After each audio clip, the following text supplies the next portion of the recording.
Ya, Farid Bunta.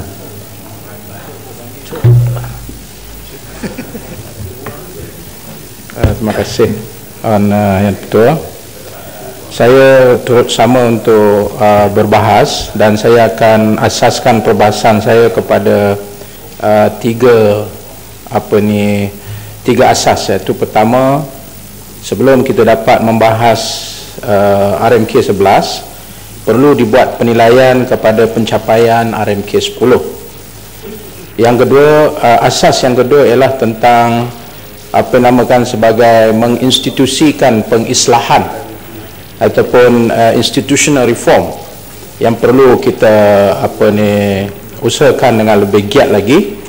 Dan yang ketiga ialah apakah asas perekonomian dan pembangunan yang sepatutnya kita tumpukan. Mungkin sebahagiannya ada dalam RMK 11, mungkin sebahagiannya tidak ada. Saya harap dapat diberi perhatian. Bagi mengisi perbahasan untuk pencapaian RMK 10 sebagai asas untuk kita mengkritik dan membahas RMK 11, kita telah diperkenalkan dengan satu nama yang cukup besar, iaitu dipanggil Economic Transformation Program, yang merupakan satu produk pekan yang cuba untuk melihat negara ini dengan satu kata ajaib yang disebut sebagai transformasi ataupun transformation. Kita diperkenalkan dengan istilah seperti National Key Economic Areas yang akan menjanakan pendapatan yang besar pada negara, dan kita juga ada non-National Key Economic Areas. Saya ada soalan di sini. Apabila melihat kepada laporan Economic Transformation Program, kita dapati bahawa pertumbuhan mengikut sektor NKEA amatlah rendah berbanding dengan sektor non-NKEA. Sedangkan itulah tumpuan besar negara dan merupakan pendapatan besar negara. 2012 growth ataupun perkembangannya ialah 2.3, iaitu National Key Economic Areas. 2013 growth dia ialah 4.9%. 2014 growthnya juga adalah 4.99%. Nah, apabila kita buat perbandingan dengan non-National Key Economic Areas yang tidak banyak diberi tumpuan, kita mendapati bahawa growth dia itu lebih besar. 2012 11%, 2013 5.7%, turun sikit. Tapi 2014 87%. Dibuat perbandingan dengan NKEA, dilihat macam sepatutnya NKEA itulah yang growthnya itu lebih besar daripada non-NKEA. Jadi saya mohon kepada pihak kerajaan untuk membuat penjelasan mengapa itu berlaku. Seterusnya, membuat penilaian kepada Economic Transformation Program yang disebut sebagai roadmap. By 2020 ia akan menjana lebih kurang 800 bilion berpandukan kepada entry point projects yang asasnya ialah NKEA. Nah, apabila kita melihat dari sudut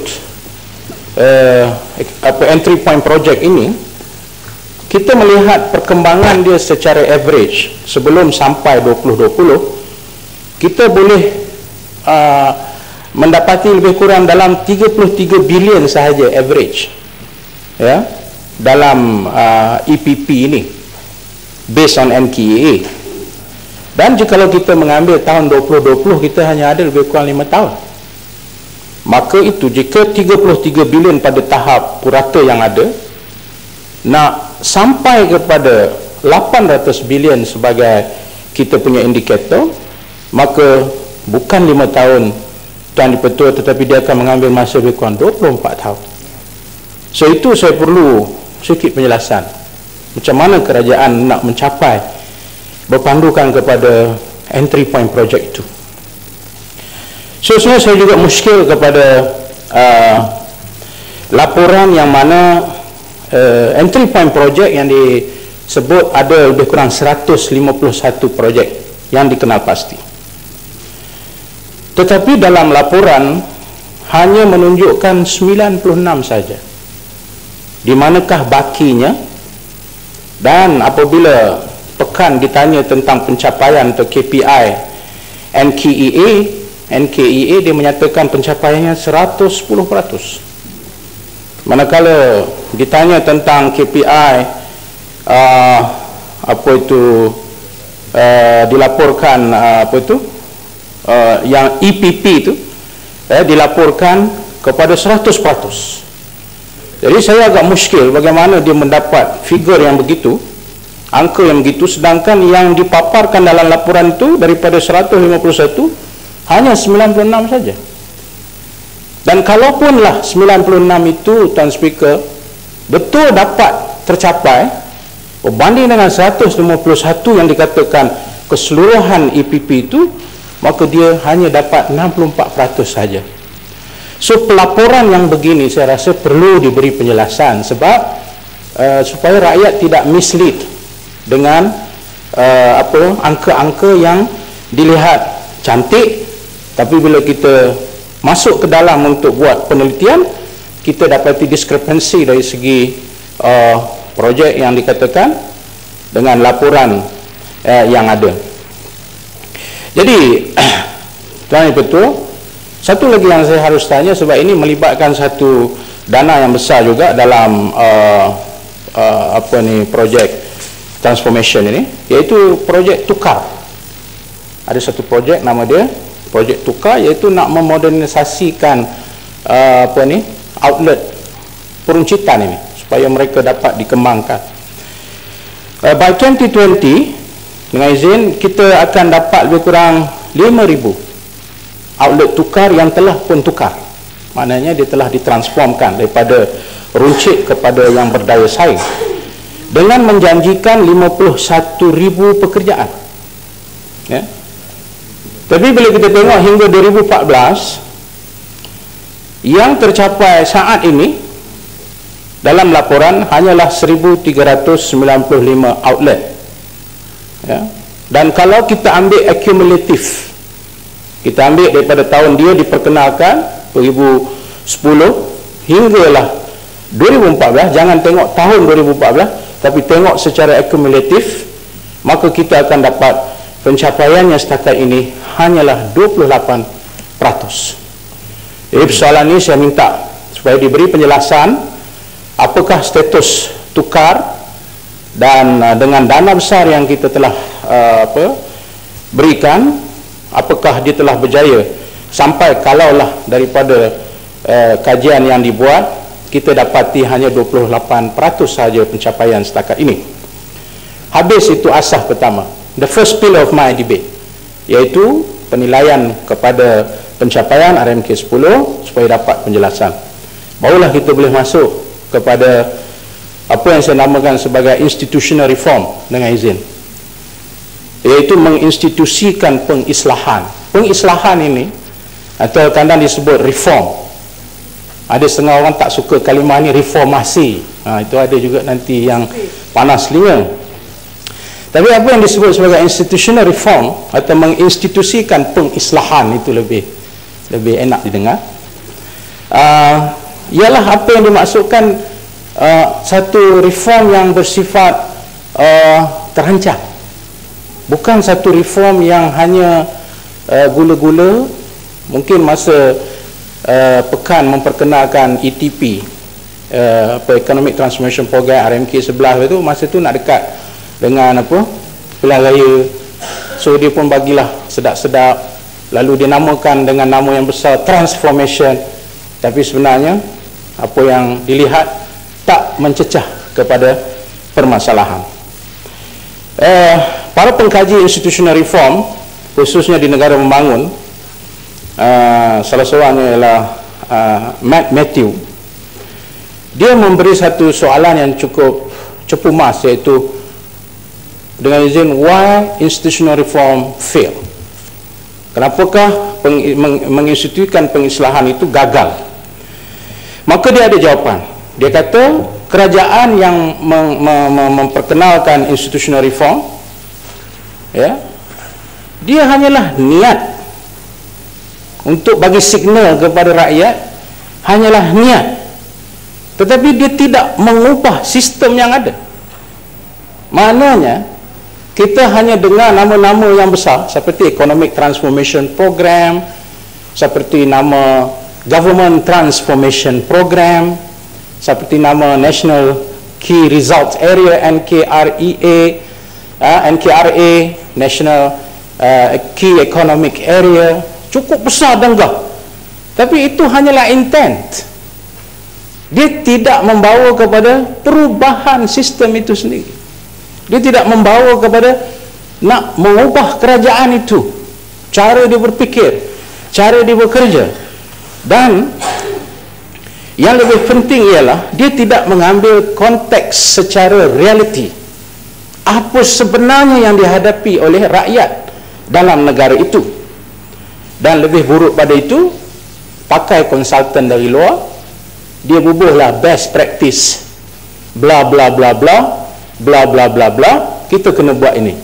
Tapi dia tidak mencecah kepada the real context, apa masalah yang dihadapi.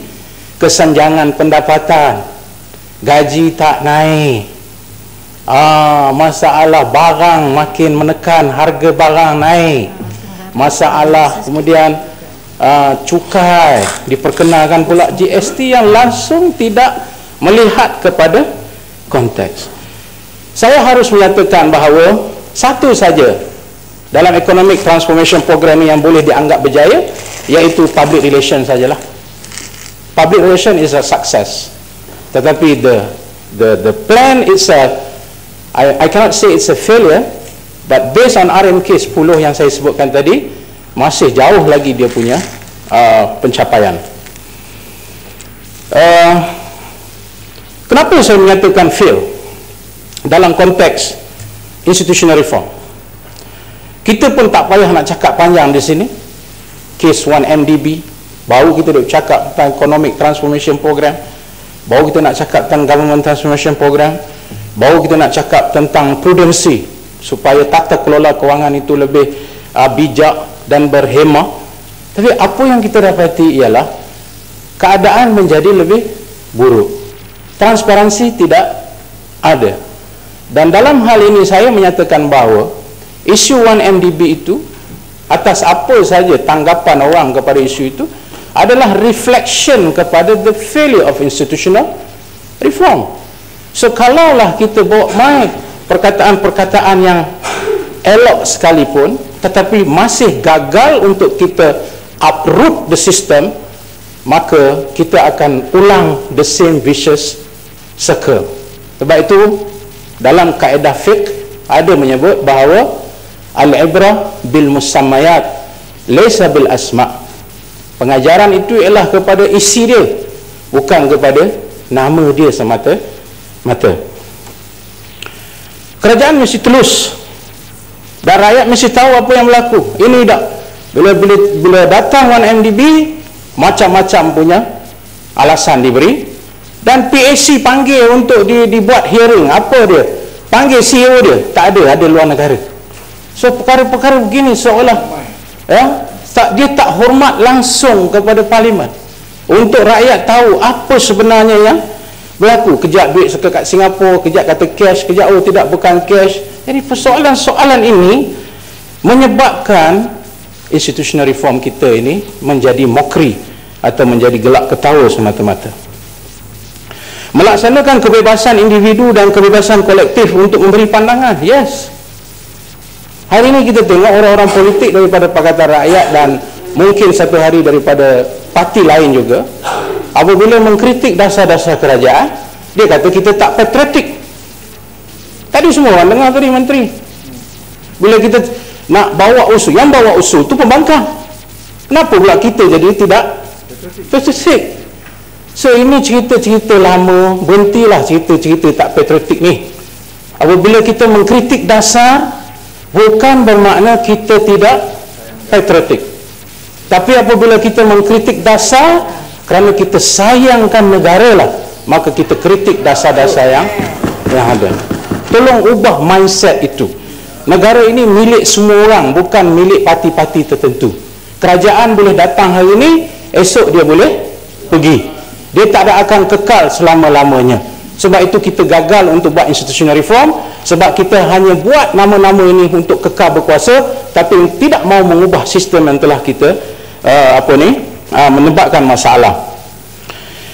Dalam institutional reform ini juga, saya juga minta Tuan Speaker, dan dalam ucapan saya sebelum ini juga, iaitu Parlimen itu kena reform juga. Parlimen kena reform.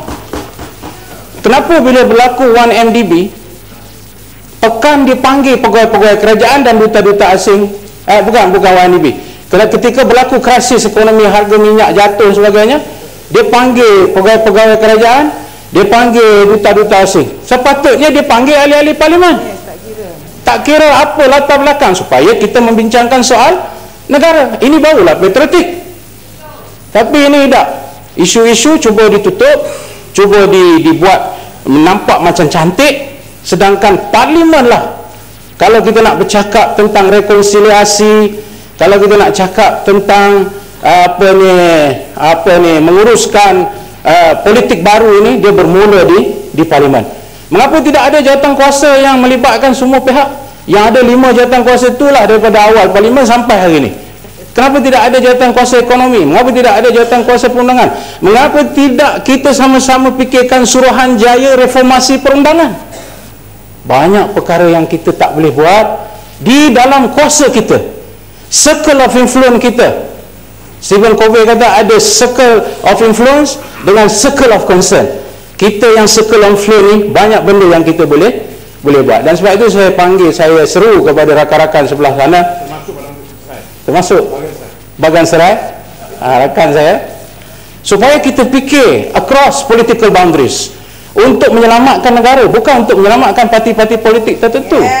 Ini barulah kita panggil institutional reform. Barulah negara ini boleh maju ke hadapan. Yang terakhir, asas pada perbahasan saya, iaitu apa rupa bentuk pembangunan yang kita mahu. Ya. Apa rupa bentuk pembangunan yang boleh membawa satu yang disebut dalam RMK 11, pembangunan yang lestari, pembangunan yang mampan, sustainable. Maka sebab itu saya minta kepada pakar-pakar ekonomi yang membuat kajian-kajian supaya kita mengalihkan cara kita melihat ekonomi negara ini sejak daripada RMK 1 sampai sekarang. Jangan hanya melihat kepada economic growth, kepada angka-angka yang boleh direka-reka. Macam saya kata tadi lah, 101%, 100%. Tapi boleh cek tengok-tengok, rupanya baru 28%. So, apa sebenarnya yang kita harus tumpu sebagai basis untuk kita bina sustainable development ini? Iaitu saya mencadangkan menumpukan kepada masalah kesenjangan pendapatan, inequality income, dan juga kesenjangan pemilikan harta. Barulah kita boleh bina ekonomi yang bukan trickle down daripada orang kaya atas turun ke bawah, tetapi dia bottom up daripada bawah naik ke atas. Dan kita tahu macam mana hari ini 20% up there yang menikmati 80% kekayaan negara, sedangkan below yang disebut B40 itu dan yang bawah pertengahan hanya memiliki masing-masing lebih kurang hanya 40% saja. So ini adalah satu kesenjangan yang amat besar yang perlu kita ambil cara bagaimana nak menyelesaikan kesenjangan ini. Yang keduanya ialah kesepaduan sosial berteraskan keterlibatan, keterangkuman dan pembinaan negara, partisipatif, inklusif dan nation building. Dan kerana itu kita telah diberi amanah, dan saya adalah salah seorang daripada ahli majlisnya, iaitu Majlis Konsultasi Perpaduan Negara. Tuan Speaker, walaupun saya daripada pembangkang, tapi saya bersedia duduk di dalam Majlis Konsultasi Perpaduan Negara untuk memikirkan soal perpaduan yang bukan hanya melibatkan kepentingan parti, tetapi across political parties. Kami sudah menjalankan tugas selama lebih kurang 2 tahun, dan blueprint pun sudah kami buat, Saya nak tanya bila blueprint itu nak dibentang dan macam mana cara dia supaya blueprint ini dapat membawa satu aras baru kepada erti perpaduan. Ini jangan dua main. Bila kata perpaduan, oh perpaduan UMNO dengan PAS. Oh Melayu mesti bersatu. Ini cerita zaman kuno cerita. Ini kita nak kata rakyat Malaysia mesti bersatu. Itu yang kita mau. Ini dia cakap Melayu saja bersatu, habis orang lain tak nak bersatu. Kita ni warga negara Malaysia, kita ada hak. Sabah Sarawak macam mana? Sabah Sarawak, etnik minoriti yang lain. Sebab itu saya kata, kalau nak main politik, tolonglah jangan menampakkan kita punya, nak kata istilah tu tidaklah, tapi jangan menampakkan kita ni tak keterampilan sangatlah. Tunjukkan keterampilan kita untuk melihat negara ini dalam konteksnya yang lebih besar, dalam konteksnya yang lebih luas. Ya, Pak Unta. Okey, boleh saya gulung Ya, sila. Kelestarian alam sekitar sebagai dasar utama. Saya sokong tadi Seputih ada cakap pasal alam sekitar. Hari ini kalau kita tengok Kementerian Pertanian, dia sebut nak menubuhkan zon akukultur yang konon dapat menambahkan pendapatan negara, tetapi di atas risiko apa? Di atas risiko menerokai hutan-hutan kayu bakau. Dan ini berlaku di Parit Bunta, Bagan Tiang, berlaku di Kuala Bagan Tiang, berlaku di Kuala Kurau, berlaku di Tanjung Piandang. Betapa nelayan-nelayan terjejas hanya kerana mereka nak meningkatkan zon akukultur, dan ini hanya menguntungkan pengusaha-pengusaha di atas kos merosakkan alam sekitar. Sebab itu saya harap Kementerian Alam Sekitar jangan duduk di paling bawah sekali, last sekali. Kementerian Alam Sekitar perlu ada dasar yang memberikan pengaruh kepada apa yang dinamakan sebagai pembangunan yang mengambil kira tentang alam sekitar, atau hari ini disebut sebagai the issue of climate change. Akhirnya dalam RMK 11 ini dan seterusnya, bagi kita melonjakkan negara kita ke hadapan, kita harus mempertegaskan kedudukan Islam melalui satu fiqh yang ada pembaharuan dalam erti bernegara. Apa dia? Dalam konteks bernegara apa dia? Bukan dalam konteks yang sempit. Sebab itu saya minta supaya kita bertanggungjawab untuk memelihara supaya nama Islam itu tidak buruk. Selalu dikaitkan nama Islam ni sempit, selalu dikaitkan dengan nama Islam ni ekstremis. Tapi di mana-mana saya menyatakan bahawa kita bertanggungjawab bukan untuk memerangi ekstremisme daripada mana-mana agama, kerana ekstremisme tidak ada agama. Kalau Buddhis yang ekstrim, kita kena lawan. Kalau Hindu yang ekstrim, kita kena lawan. Kalau Kristian yang ekstrim, kita kena lawan. Kalau Islam yang ekstrim, kita juga kena lawan. Barulah negara ini boleh terbina di atas makna sebenar yang dikatakan sebagai wasatiyah. Jadi tuan yang dipertua, di atas 3 asas yang telah saya kemukakan, saya mengharapkan pihak kerajaan dapat mengambil kira apa yang telah disampaikan, hanya kerana semata-mata kita semua ini sayang kepada negara ini. Sekian, terima kasih.